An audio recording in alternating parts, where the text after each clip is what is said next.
Okay, so I was telling you the story about the Valley, and I usually go down to the Valley every summer, and I do a 3-week writing institute. And the last day of the writing institute, everybody gets together, and we all go to a restaurant and spend some time, have some lunch, and share stories.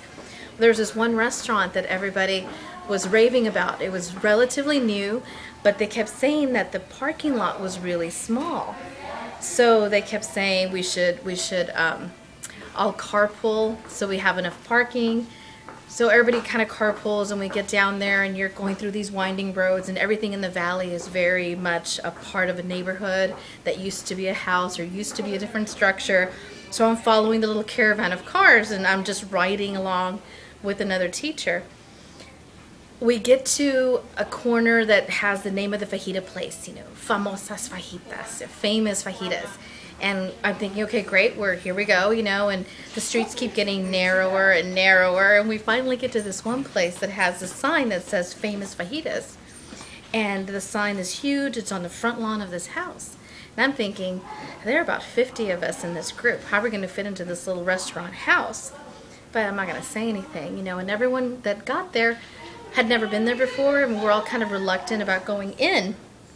And everything in the valley used to be something unless it was a brand new structure, and no one said that this place was brand new. They just said it had just opened.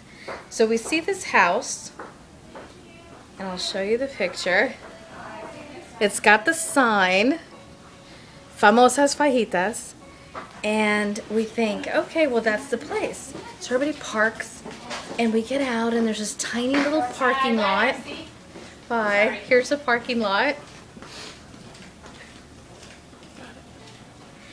And we think, okay, this is the place. So we all park, a few people, get off, and we're all kind of mingling around thinking, okay, is it open? We don't see anybody here.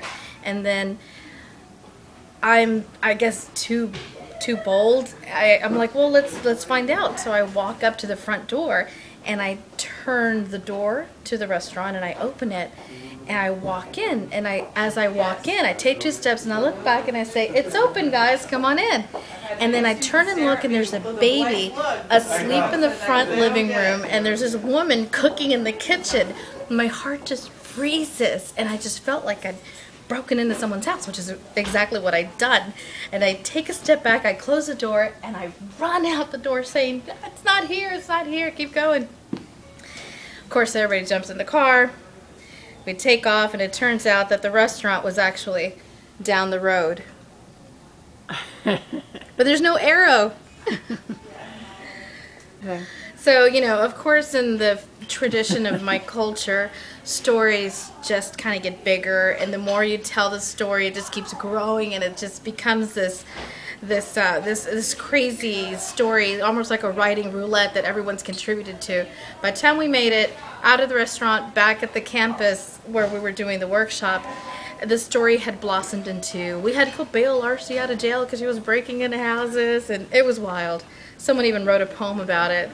It had some kind of a "'twas the night before Christmas" feel to it. It was like, 'twas the day of Abydos when Arcy was in town, not a house in Rio Grande City was safe, not even, it was really hilarious. But that's just typical of what happens to me. I'm just not even aware sometimes of how ridiculous. I don't know, it's just silly.